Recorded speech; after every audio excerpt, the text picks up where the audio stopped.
And now I'd like to welcome to TVP World Mark Toth, national security and foreign policy expert. Great to see you. Thank you for joining us today. Don, Marie, good to see you. Good to see David Kennedy, too.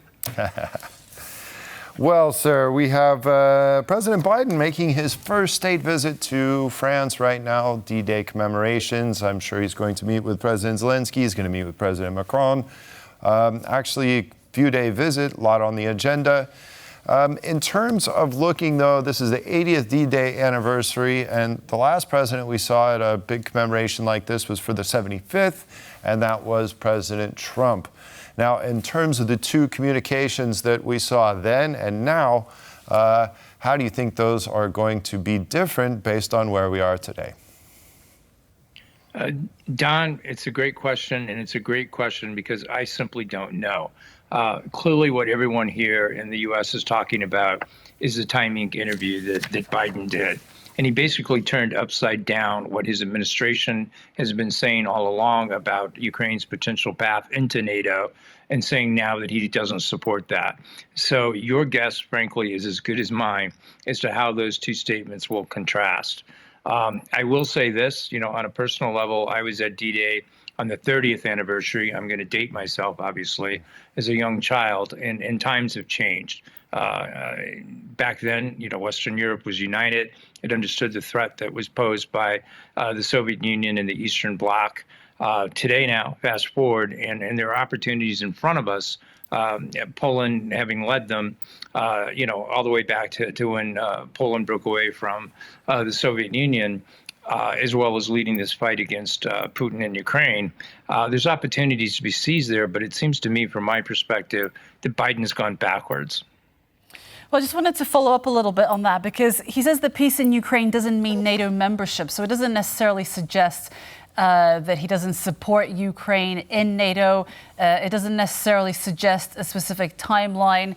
Perhaps you could elaborate a little bit on that by also bringing in Scholz's comments that Ukraine's use of German weapons on Russian targets does not necessarily suggest an escalation of the war, which is probably something that a lot of people would disagree with.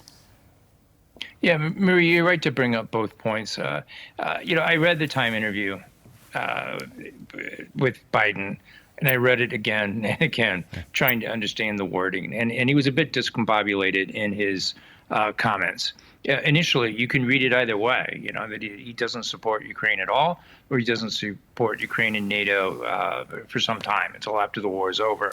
The problem is, though, if you dig down into a line that comes below that, and then you reference a line above where he was talking about the process to get Finland into NATO, then it becomes clear, at least that's what his words say. Maybe he didn't mean it, but that's what he said, is that he does not support what he called the NATOization of Ukraine. And he was bragging, in contrast, what he told Putin. He basically said, look, I don't believe in the Finlandization of NATO. I believe in the Finlandization of Finland, meaning he strongly supported Finland joining NATO and was putting that, rubbing that in Putin's face. So the fact that he doesn't support the same for Ukraine, if we take him at his word, means he doesn't support it. Now, on your other point, in terms of Scholz, and it is an escalation, but I think that's what is at the heart of what we may be seeing in the statement. Sometimes things are not always what they seem. And while Biden certainly stumbled around in this interview, it almost looks like to me that was planted messaging. In other words, the White House decided in this interview they wanted to send Putin a signal that, look, we've escalated, we've brought, we're allowing U.S.-made weapons on a limited basis to be used inside Ukraine, inside of Russia by Ukraine. Scholz has agreed to do the same. And this may be a way of them trying to signal to Russia, we still want to effect a negotiated settlement. Now, I think they're fooling themselves. We've talked about this many times on TVP World. Putin will take what you can give him, but he's not interested in an overall comprehensive settlement. He may pause. He may sign a deal, but it's just to return and fight another day. So you're right to kind of highlight both points, because I think it gets at the heart of what was behind this statement. It's some gamesmanship going on, most likely caused and authored by Jake Sullivan. And now, what do you think about the symbolism concerning this upcoming peace summit in Switzerland mid-month.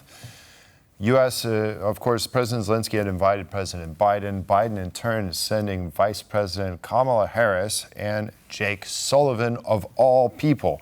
Now, if we look at that, just that alone, how can we read Biden's signal to Ukraine? Is he trying to send a signal by sending what some say are the most two inept people of the administration? Don, you hit it on the head. I would concur that both, and I don't mean this politically, I'm just speaking about their capabilities, what they bring to the table. I do think both are inept. Or at least in terms of, to be a little bit less personal, at least in terms of Jake Sullivan, he just doesn't comprehend the world as it is right now. He's still living in a world that was, back in 1994, where the world order still existed, where you could rely to some extent on Russia and China, agreeing to things in the United Nations Security Council. But that world's gone, and Jake Sullivan continues to try and exist in it. And so I think he's kind of the last one because he's just too naive. He's walking into negotiations not realizing that the other side, meaning Russia, hasn't completely read and knows how to play him.